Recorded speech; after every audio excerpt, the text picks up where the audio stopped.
This video is for the Cancer people, which means if you have number 4 in your first house, you're a Cancer ascendant, or if your moon is in the sign of Cancer, or if you have a cluster of planets, if you have 3-4 planets conjunct in the sign of Cancer, you can still watch this video, which means you have a very powerful Cancer energy in your charts. So this video is going to be about relationships. So in the first part of the video, I will talk about the personality traits of the Cancer people and some of the traits that they are attracted to about their partners.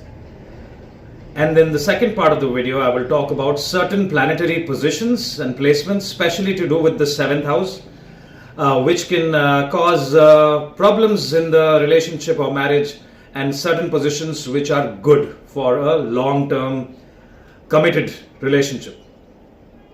All right, so let's look at the personality traits, because your personality is the main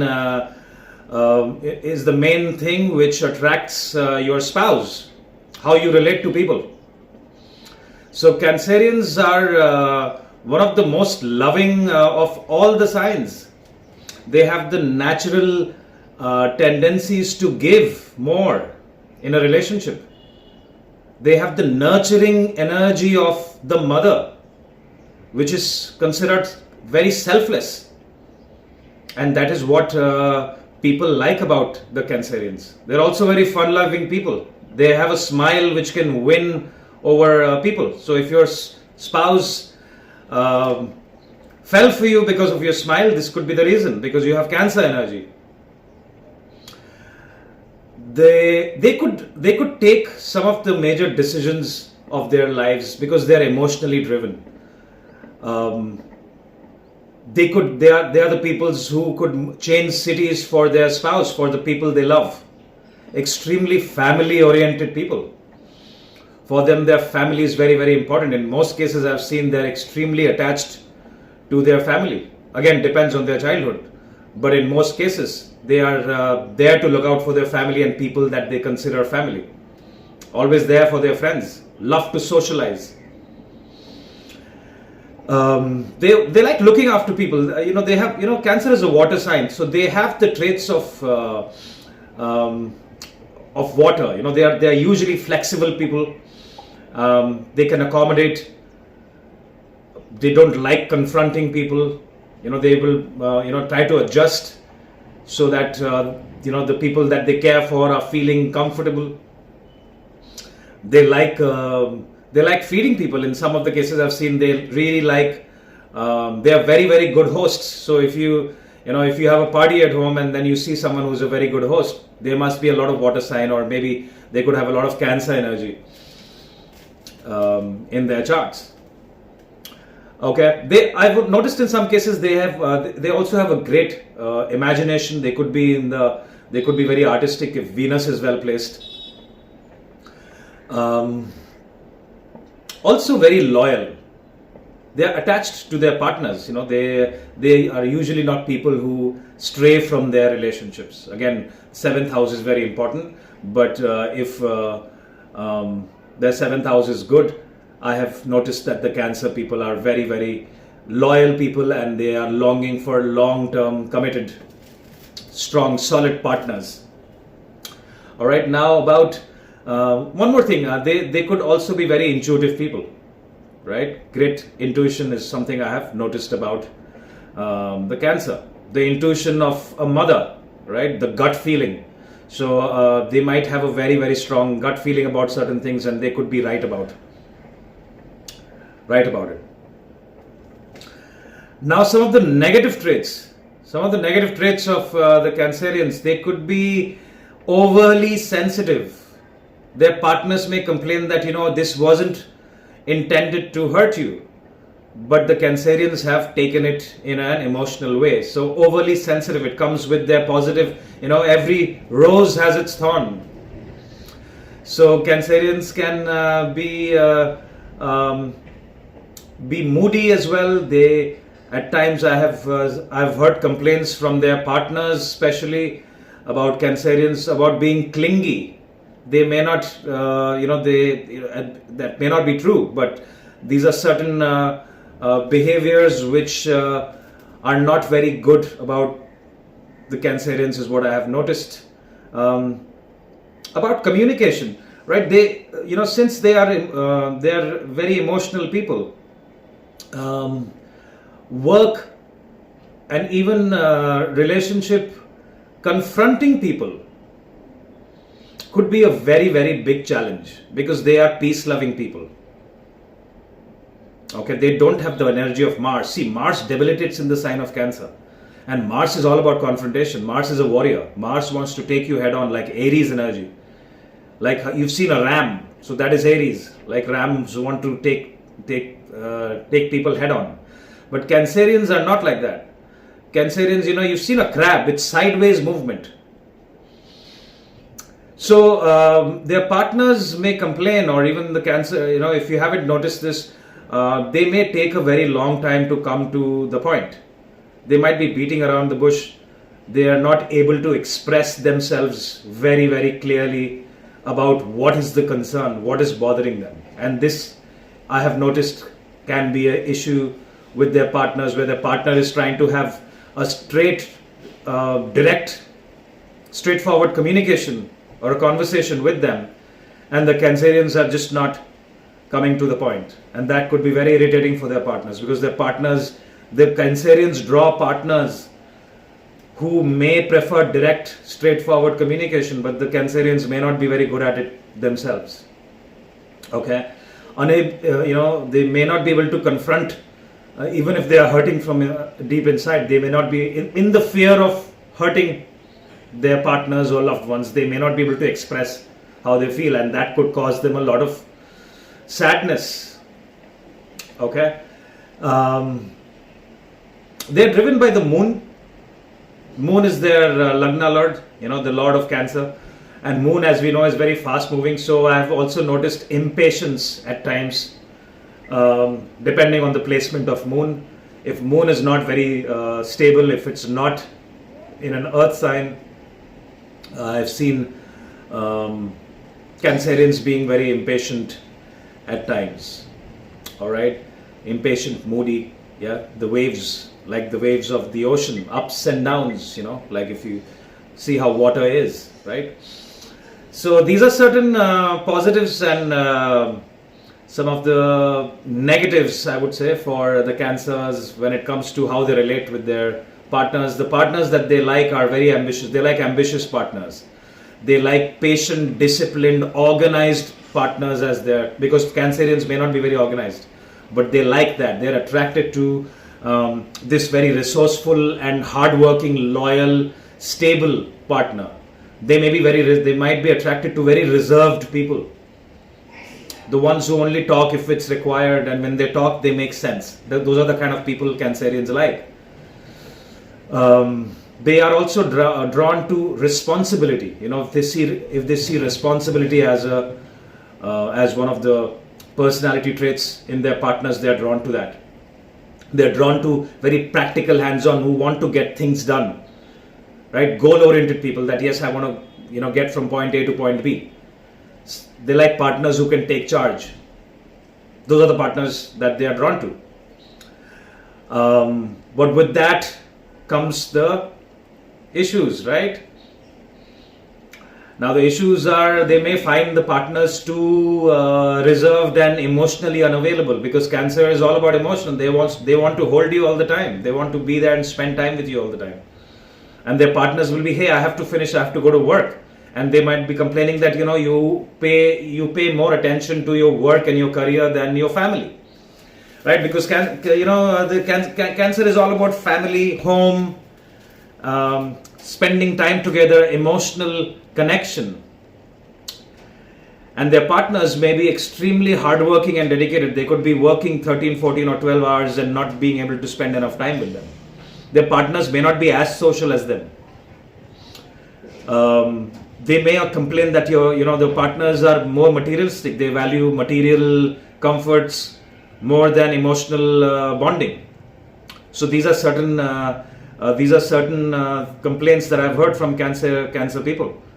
They might find their partners too rigid, too stubborn, too reserved, work obsessed. These are the words that they have used about their partners. At times they could find their partners being overly critical about them as well.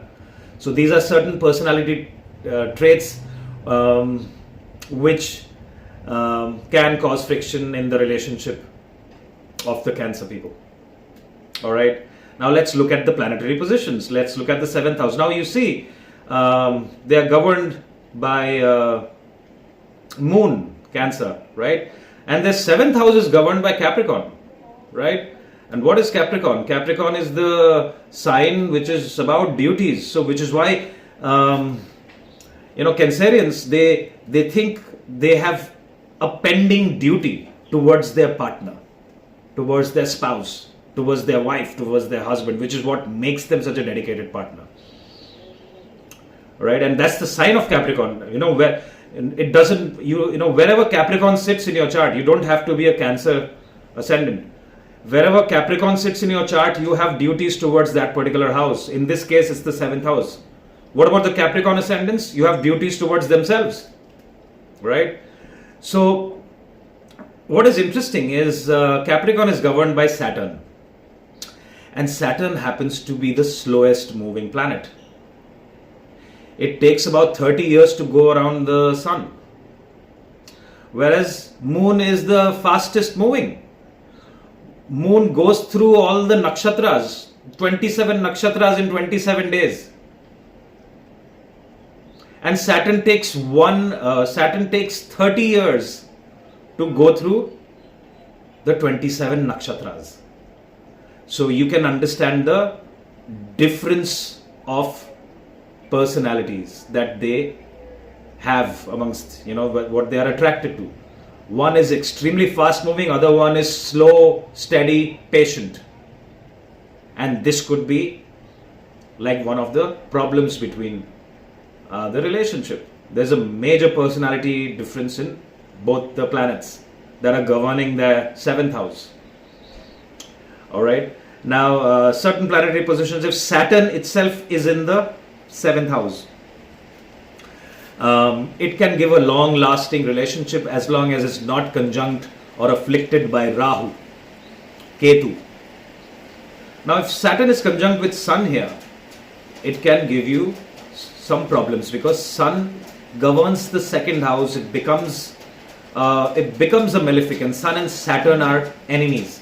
So Sun conjunct with Saturn could give you problems. Or if Sun is alone there in the 7th house, it loses directional strength and it could give you ego related problems, or Cancerians could find their partners being overly dominating and they may feel that they are the ones always compromising in the relationship.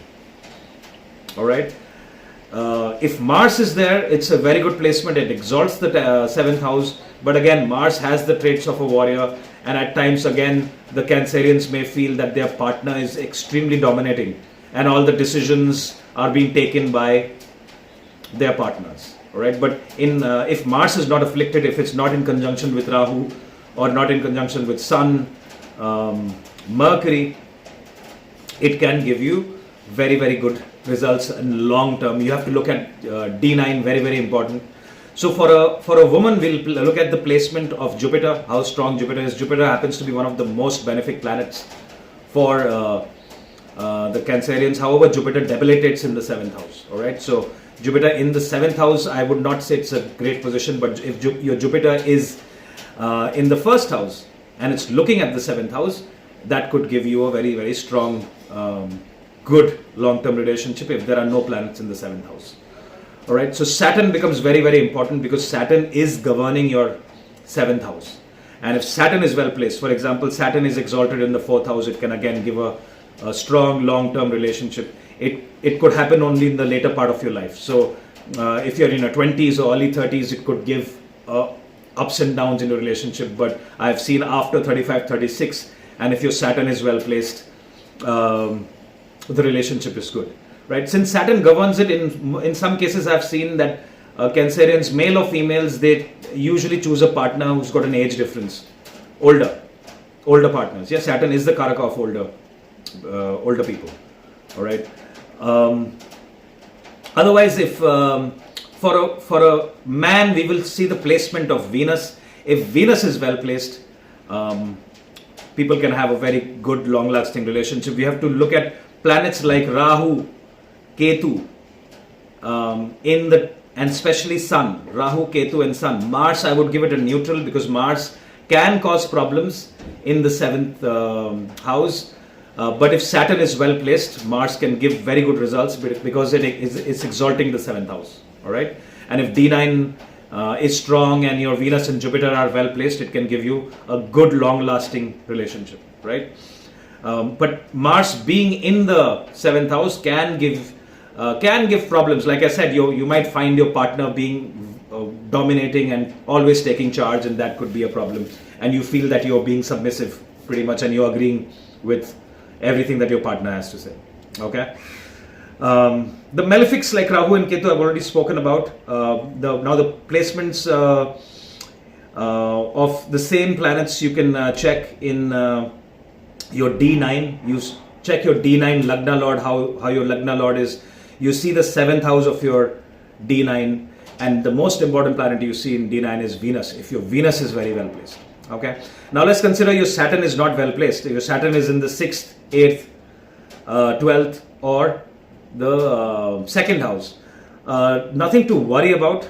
Check the placement of Saturn in your D9, and again check if your D9 is strong. If your D9 is strong, you can always look at your later part of the life, right? Which means initially, in your 20s or early 30s, your relationships may not work out.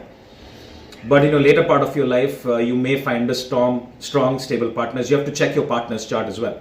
It's about 2 people, right? Not just your chart. So your partner's chart should also support your chart. You should superimpose your planetary positions and see what your weaknesses are. Are they being complemented by your partner, or your partner is making your weaknesses even more weak? So lots of things we have to check. We have to check the placement of your D9 Lagna Lord. We have to see the Tithis. We have to see the Mahadasha. Very, very important. We have to see the Nakshatras. Which Nakshatra is your Saturn placed in? Okay. So there are lots of things. So just because if you have a malefic, or your Saturn is not well placed, or your Venus is debilitated, or your Jupiter is not well placed, it's necessary that you will only have traumatic relationships in your life. All right. We have to look at a lot of factors before figuring it out or predicting it. So this is just a basic snapshot of how the personalities are and how the planetary positions are for the Cancers. Right. So if you have interest in learning astrology, I'm starting the beginners Vedic astrology course. So please get in touch with me and my team. It's a 3-month course starting on July 27th. If you like this video, hit the like button and share it with your friends and family. If you need a consultation, my information is right here. That's all I have for you. Thank you so much for your time. I will talk to you soon. Bye-bye.